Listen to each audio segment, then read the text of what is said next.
Good evening, all, and welcome. I want to give a special welcome to the 73% of you who listen on a regular basis who aren't actually subscribed. If any one of you who, is part of this percentage could explain to me in the comments why you don't just subscribe and listen all the time, I'd really appreciate that. What am I doing wrong? But what am I doing right that you keep coming back? Really weird stuff. So please consider subscribing if you want to stick around, because I do post every single night. I would also like to give a huge thanks to Miss Fearsome, who is joining us today. You may have heard her before on the channel. She is excellent talent, and if you'd like to hear more from her, you can check out her link in the description. But for now, it's time to get comfortable. Lock your doors and let the darkness take control. My mum and I lived in a cheap single-wide trailer in a really terrible trailer park.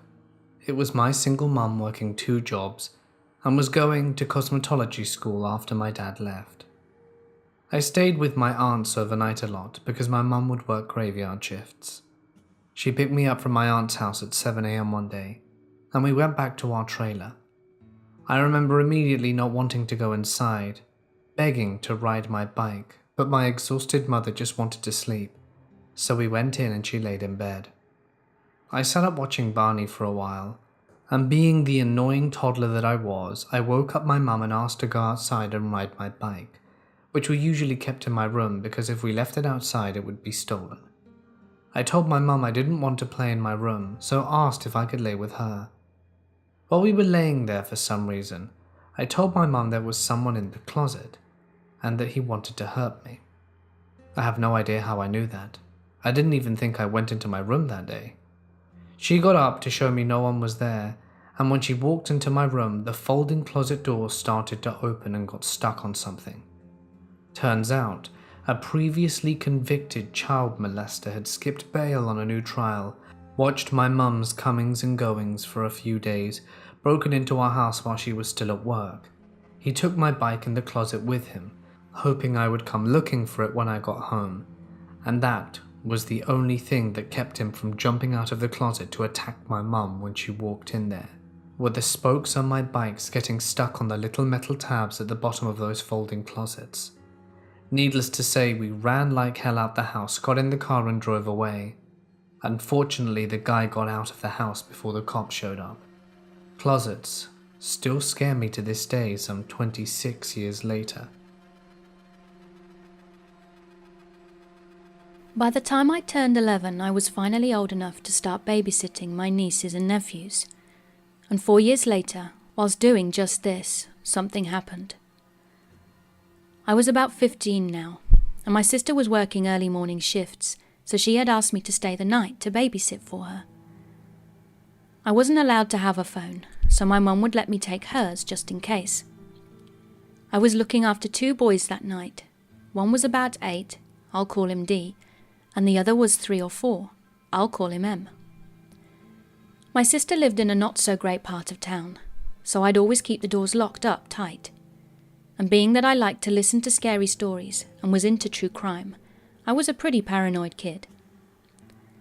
Next door to my sister's place, there was a pretty large apartment complex. It housed some pretty sketchy people.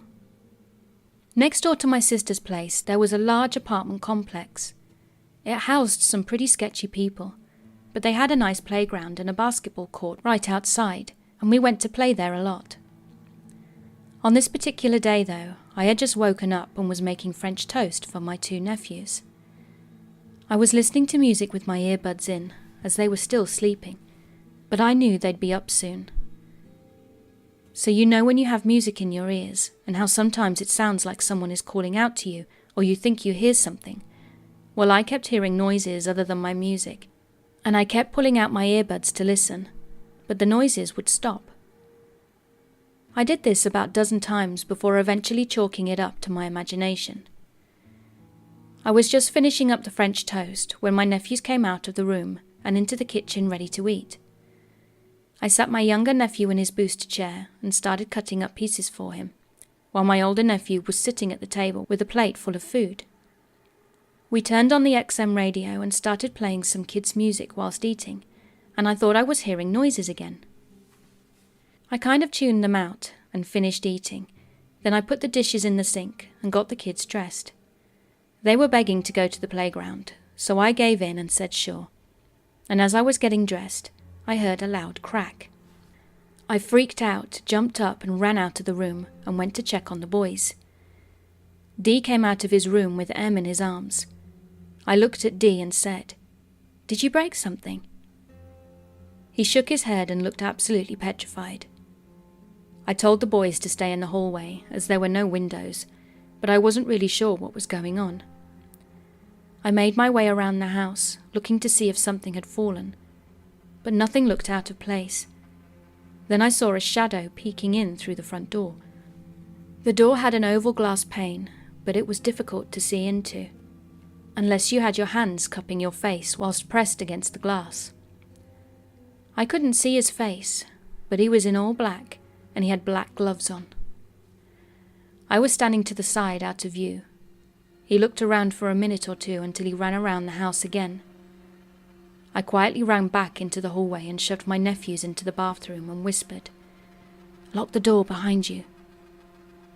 They were panicked and confused, but I didn't have a phone with me, so I had to go back to the kitchen and get it. The boys closed and locked the door, and I ran back out to grab my mum's phone. I could hear glass cracking again, and at this point I started to lose my mind.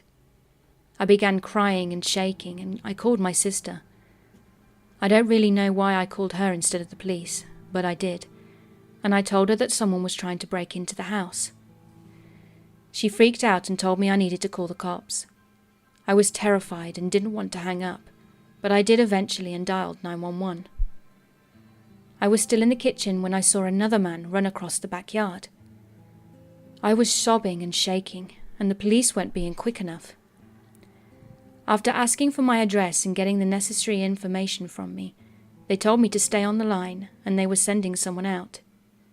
It felt like it took forever, but finally a cop car drove around the neighborhood and said we were fine. I told him that there were 2 men outside trying to get in, so they got out of their cars and looked around the house. They went to the side where I heard the giant crack, and they saw that one of the windows was shattered and another was cracked. They were definitely trying to get in, but I don't know what they were planning on doing. There was a giant bed frame in front of the 2 broken windows, and I think if it hadn't have been there, I would probably not be telling this story.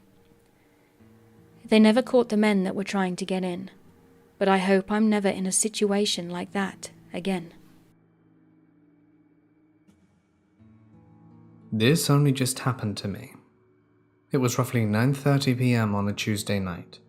Nothing ever happens on Tuesdays. I went downstairs to get my dog so that she could sleep in my bed with me. I said goodnight to my parents, got my meds, and fetched a glass of water. I set the cup down and turned the lights off, totally forgetting about the glass of water. I placed my dog on my bed, turned on my laptop, and I realized I left my water downstairs. I went back down to get it, and saw a car pull up through my kitchen window. I thought it was my older sister, but she was staying at a friend's house. I looked out, and it was a small compact car, and from what I could see 2 men were inside. I had no clue who they were, so I began stressing out. I tried to get a closer look, making sure I couldn't be spotted. I am a small guy, standing at about 5'5" and weak as hell. A 14-year-old kid can't take on 2 tall, buff-looking men. I saw something in the back of the car, but couldn't quite make out what it was. I snapped myself out of it, grabbed my water, and out of the corner of my eye, I saw one of them getting out and walking towards my house. I lost it at that point, went to my parents' room and asked, "Who's outside?" My dad was confused and said, "Is it your sister?" I shook my head and told him that we didn't know them. They weren't our neighbors, plus their houses are walking distance. There's no reason they'd need a car. He got up and my mum followed. They looked out to the front door and saw a tall man in a grey Under Armour hoodie walking up carrying something. My dad instantly went out there and freaked out at the guy. My mum rushed me upstairs and had her phone at the ready. I went to my room still holding my water. I have no clue what happened. To those two guys who creepily drove up to my house when it was pitch dark outside, I hope I don't see you again.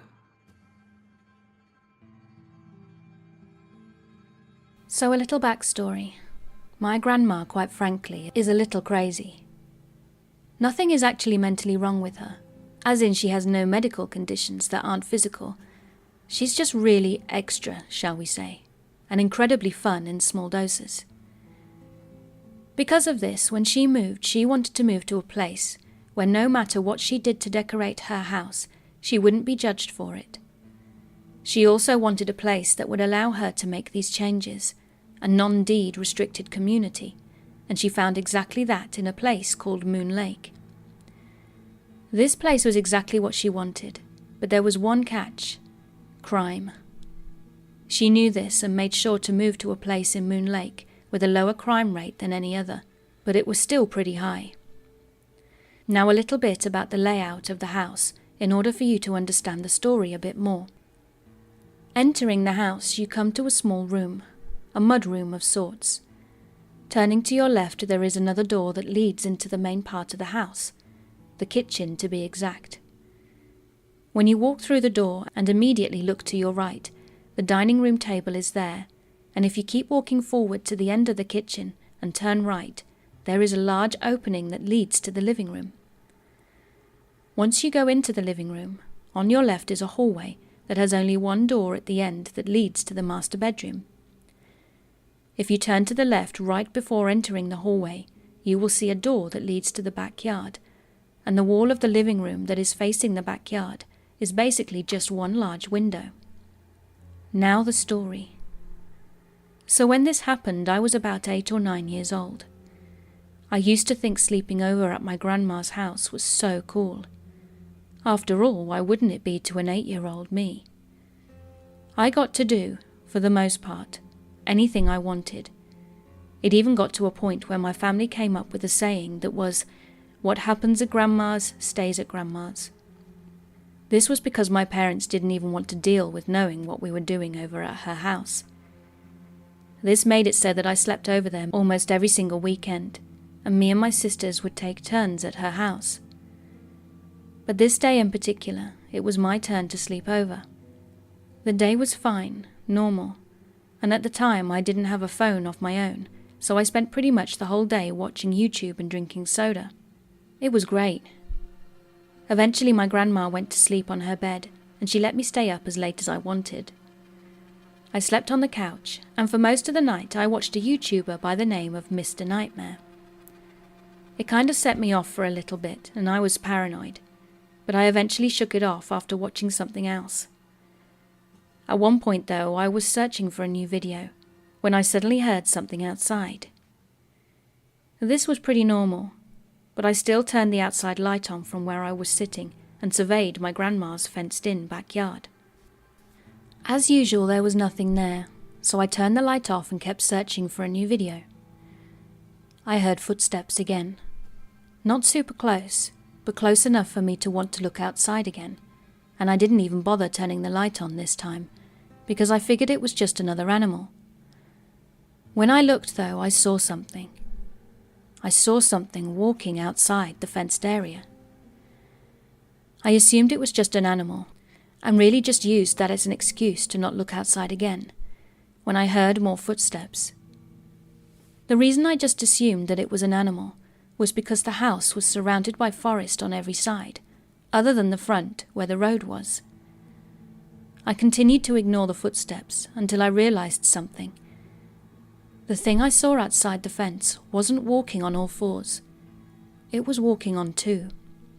This of course freaked me out as I realized that the thing walking around the fenced area that night wasn't a thing. It was a person. This meant that the next time I heard footsteps, I definitely checked, and while doing so, rather stupidly, I turned on the outside light again. This made whoever it was walking around outside stop dead in his tracks and look at the window. and whilst doing so, showing something on his hip that was originally covered. The thing that I saw glimmered silver, and to this day I still don't know if it was a knife or a gun, or honestly if it was even a weapon at all. I just knew at the time that this man saw me and that I needed to turn off the light. So I immediately turned it off and huddled down, not making a sound, not watching my videos, and nothing that would indicate I was still there. I just sat there, waiting for what seemed to be the longest couple of minutes in my life.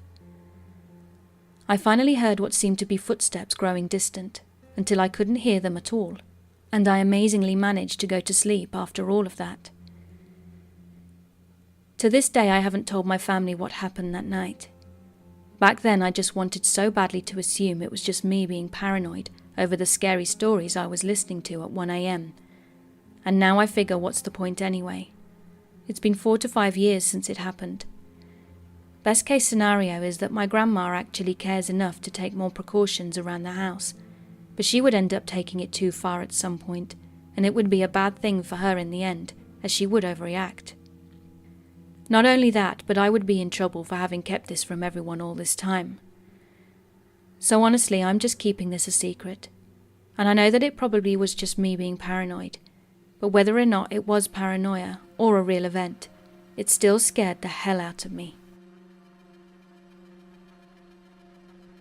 First off, I would like to set the scene. This happened in May of 2000.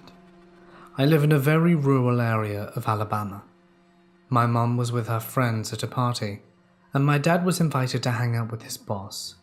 So that meant I got to spend the night in by myself. I used to enjoy being home alone, as I had more time to myself.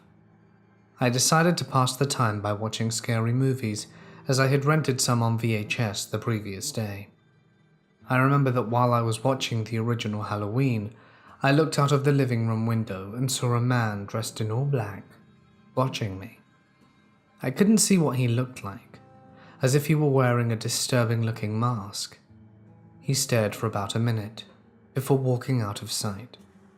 About half an hour later, 3 sudden and loud bangs on the front door caused me to jump up in fear. I cautiously got up and looked through the peephole, and I thought I was going to throw up. The same man from earlier was at my front door, only this time he was holding a very large knife in his hands. Upon getting a closer look, this man looked to be about 6'4" and was very well built. He stood there for about 15 seconds before he started pounding on the front door, trying to get in. I ran around the house, locking every door and window. I got on the phone with the police, grabbed the machete that I kept in our garage, and told the man to go away and that the police were on their way. But this didn't faze the man at all. Instead, he ran to the backyard, climbed over our 7-foot-tall fence and sprinted to the back door. I then ran upstairs to my bedroom and hid in the closet. The most sickening part happened when the whole house went dark, and I heard the back door get broken down. He had cut the power and broken into the house. I was more terrified than I had ever been. I then heard heavy footsteps throughout the house. He was searching for me. I heard him opening every door downstairs, and after 10 minutes of hiding, I heard him coming up the stairs. I was sweating all over, wondering when the cops would arrive, and after 5 minutes of footsteps, he opened my bedroom door. At this point, my whole life was flashing before my eyes. I was so sure I was gonna die. Footsteps came to the closet. Suddenly, a wave of what I can only describe as a miracle rushed over me. The cops showed up right at the very moment and arrested the man as he tried to escape. I ended talking to the cops and they left after taking my statement. My parents showed up later that night and hugged me tightly, happy that I was okay and alive. I later learned that another family living 2 blocks down from me had had their lives ended.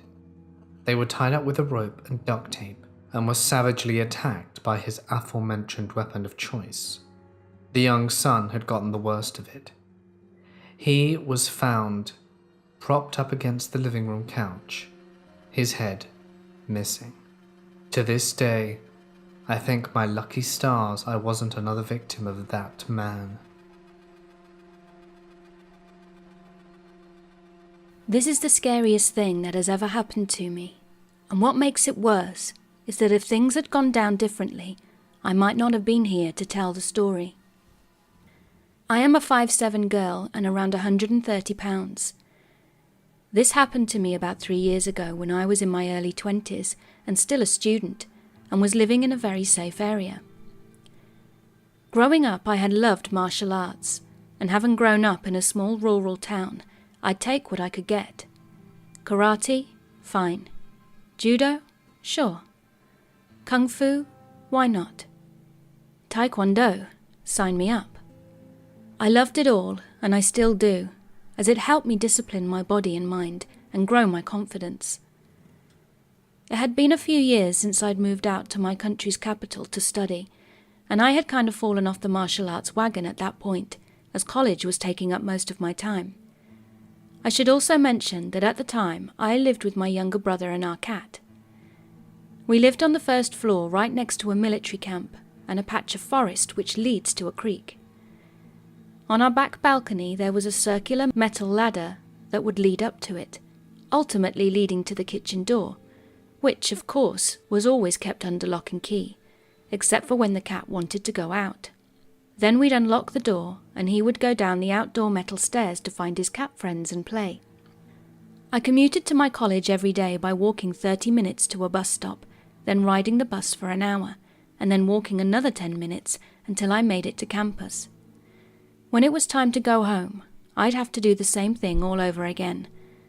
So as you can imagine, it was very tiring. I would be out of the house every day from 10 in the morning until almost 10 at night, so when I'd come home I'd be knackered. Now I don't believe in premonitions much, but I do believe in instinct, and for quite a while I felt like something was up with that patch of forest behind our apartment. I felt like I was being watched. Maybe it was the blackness of that patch of forest that made me feel uneasy, as there wasn't a single light there, and the outdoor ladder looked like it descended into an abyss. You could take 3 steps into that patch of forest, and you'd be under complete cover of darkness. It made me feel weird, because even though I couldn't see anything, I knew that something was up. I had no proof, I just felt it. I was in class one Wednesday afternoon with my best friend at the time, and a professor came in to pitch an internship to us. Internships aren't very well known in my country, so professors actually have to argue their case about why, as students, we could benefit from this.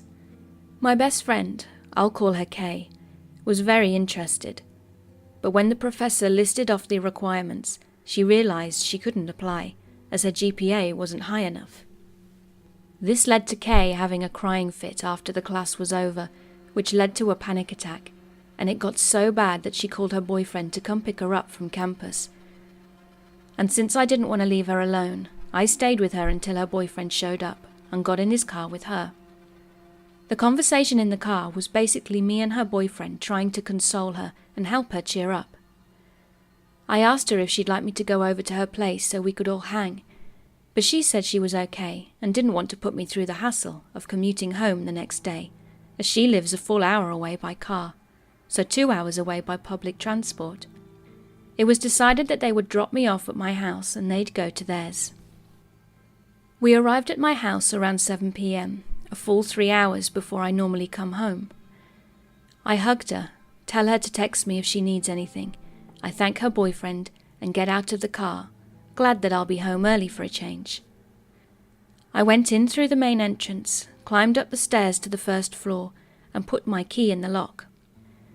I opened the door and called out my brother's name like I always did, and got no response. The house was dark except for one light in the room by the front door.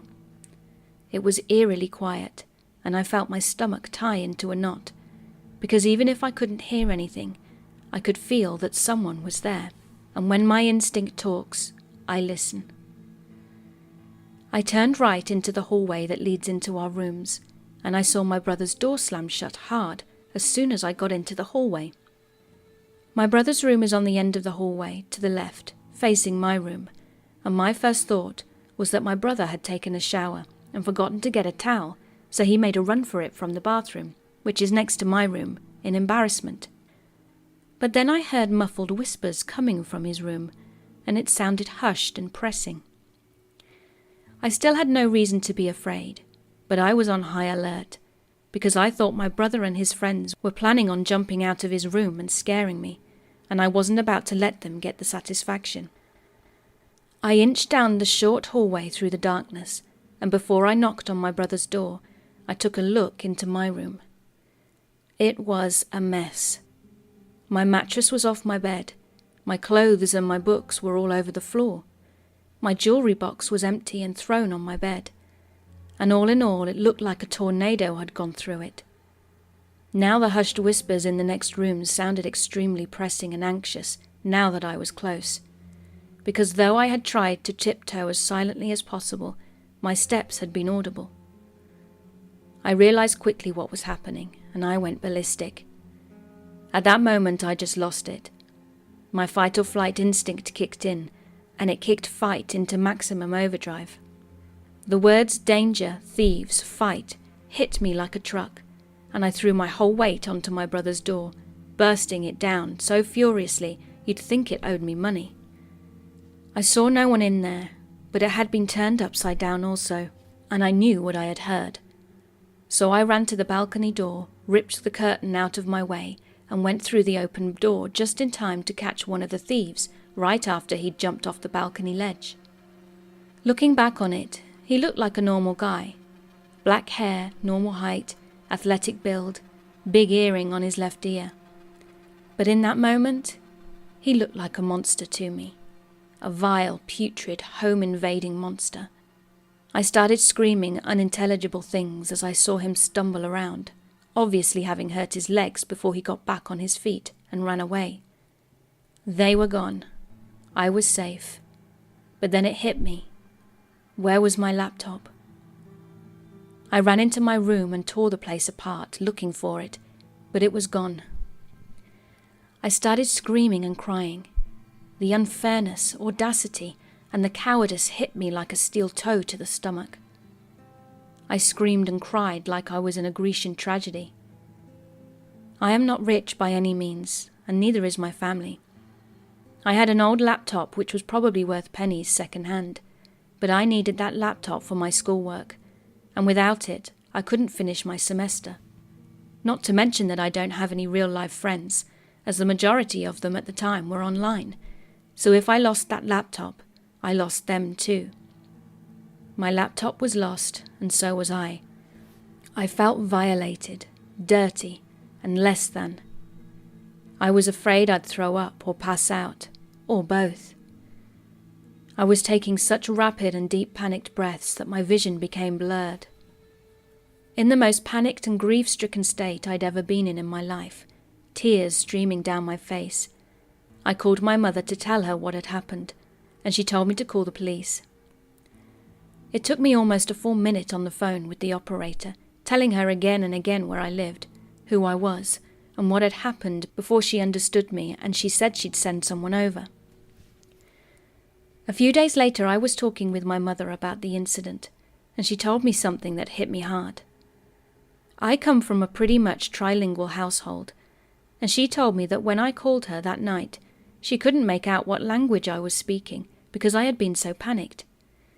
Makes sense why I had to repeat myself over and over to the operator. I started running around the house like a lunatic, checking every door and every lock in a frenzy, until I got to the kitchen and saw that the window had been broken. Without thinking, I slammed it shut. Stupid, I know, but I was beside myself and wasn't thinking straight. My brother came home a few minutes later, and when he came in, he saw me panicked, crying my eyes out, and speaking almost unintelligibly. He came to the bedrooms, and he saw the damage, and told me to go sit in the living room to calm down. I did as he said and tried to calm down. But I jumped at every sound and started crying more, telling him I was sorry that I got home too late, and that our laptops were gone. The house seemed so big to me at those moments, so dark and so hostile, and I felt so small and helpless. My brother called me over to my room and showed me a pillowcase full of something. And when we looked inside, we found both laptops, all my jewellery, which was fake anyway, my old phone, and some other stuff. They had been right in front of me the whole time. But I was so messed up that they didn't even register. The police eventually came about an hour later and did absolutely nothing. So my brother and I took it to the police station and filed a report of the incident. And since I had seen half of one of the culprits' faces, they asked me to come in for an identification. They even sent over someone to dust for prints. But nothing ever came of it. The police said that since they didn't even have a backpack to put the loot in and resorted to using one of our pillowcases, they were almost 100% junkies. We had the outdoor metallic ladder ripped off our kitchen balcony, much to my cat's displeasure, since that's how they got in. We also installed several motion detecting lights. And for the next few months I was constantly on edge, and every time I passed near some suspicious characters who hung around near my usual bus stop, I felt a violent rage boil in me. I caught myself looking for the man I had seen, ready to beat him within an inch of his life. But I never did, nor heard his creepy whispered partner again. And my brother and I moved away from that apartment a few months later, because I had never felt comfortable there again. I picked up kickboxing, and because it has made me stronger, it has helped me feel safer, and I also always carry a knife with me now. I still think back to that encounter and realize how stupid I had been. What creeps me out the most is knowing that that night there had been nothing but a thin plywood door separating me from potentially two dangerous men. Even if I know that me busting into my brother's room like a lunatic is what scared them off, because of how stupidly fearless I was, I also realize how bad it could have gone. They could have had guns. They could have had knives. They could have had pepper spray or a chain or whatever. And there were two of them and only one of me. And if they'd ganged up on me, even with the adrenaline having turned me into Doom Guy, I don't know how much of a chance I realistically stood against two men, high on whatever they were on, and desperate enough to break into an apartment and stuff loot into a pillowcase. Had they been willing to put up a fight, this would have ended very, very bad for me. What I do know is that I probably still would have bust in there like Doom Guy.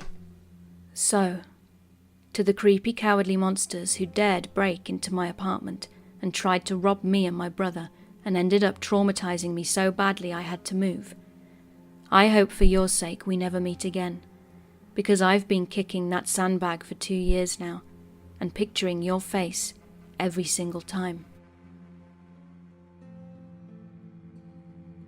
For about a year, I lived in a house with 4 flatmates. We had a pretty big backyard with a garage and a tool shed that we never used.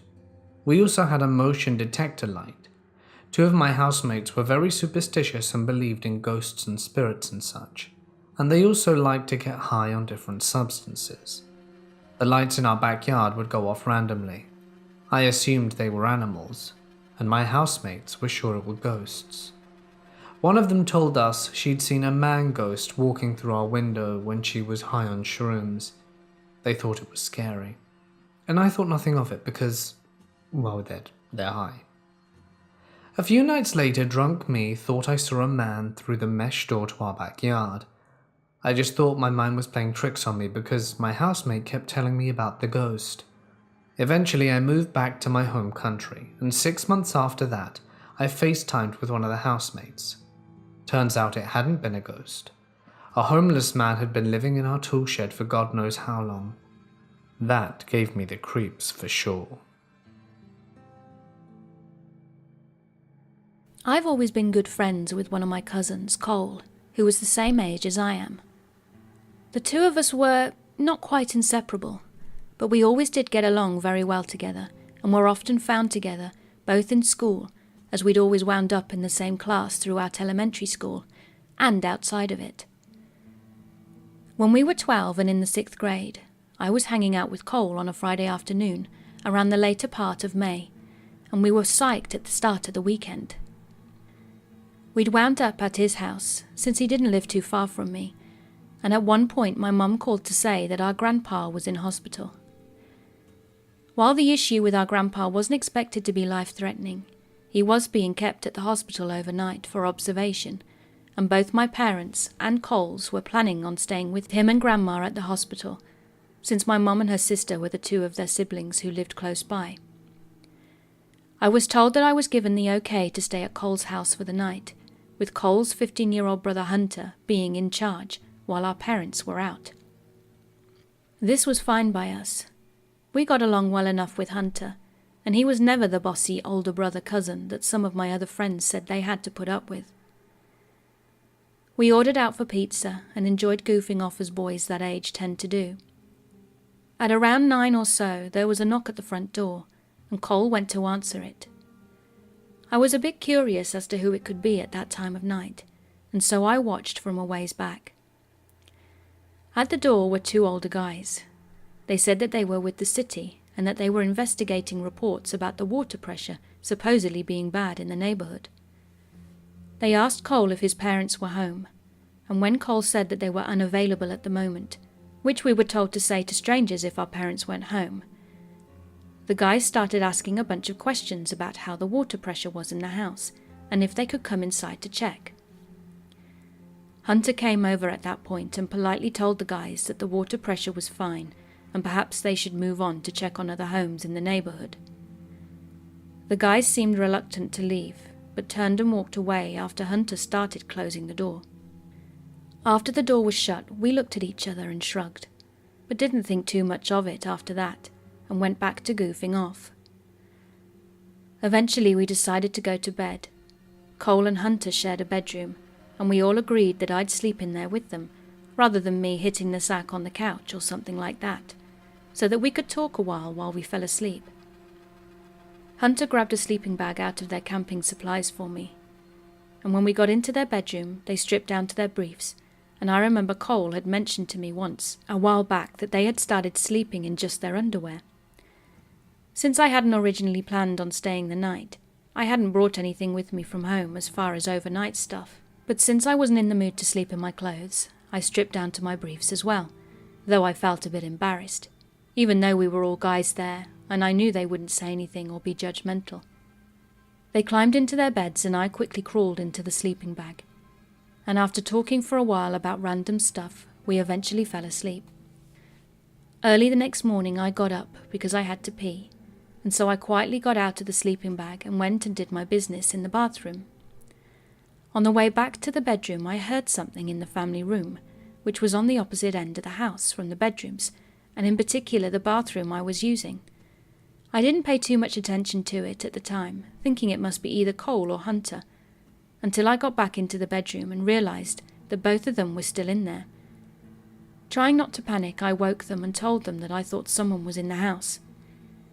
They quietly followed me, and the moment we walked into the family room, we saw the two guys from the night before in there, and it was rather clear that they were robbing the place. One of them started moving towards us as he pulled out a wicked-looking knife. The three of us promptly raced to the front door, somehow managed to get it unlocked and open, and we fled outside. As luck would have it, a cop was driving by at that particular moment, so we quickly flagged him down and told him about the guys in the house.